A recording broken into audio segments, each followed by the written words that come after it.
Bank Indonesia menahan suku bunga acuan di level 4% pada rapat Dewan Gubernur di tanggal 12 hingga 13 Oktober lalu.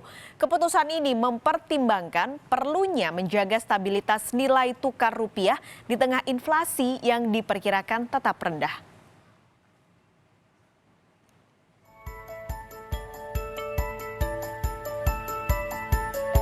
Rapat Dewan Gubernur atau RDG Bank Indonesia pada tanggal 12 dan 13 Oktober 2020 memutuskan untuk mempertahankan BI 7-Day Reverse Repo Rate atau bunga acuan di titik 4%.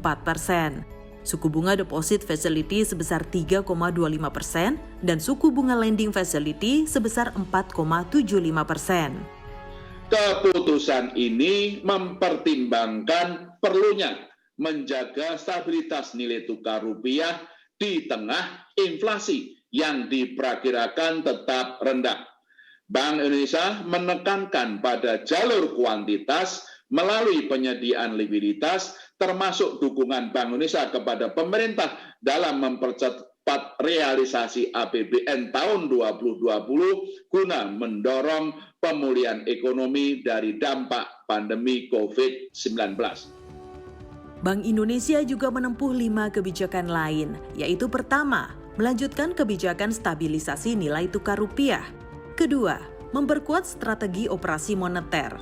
Ketiga, mempercepat langkah-langkah pendalaman pasar uang dan pasar valuta asing melalui electronic trading platform dan central counterparty. Keempat, memperkuat UMKM melalui korporatisasi, peningkatan kapasitas, akses pembiayaan, dan digitalisasi sejalan dengan Gernas BBI. Kelima, memperkuat ekosistem ekonomi dan keuangan digital. Sejalan dengan kebijakan moneter dan makroprudensial akomodatif yang ditempuh Bank Indonesia, kondisi likuiditas tetap longgar sehingga mendorong suku bunga terus menurun dan mendukung pembiayaan perekonomian.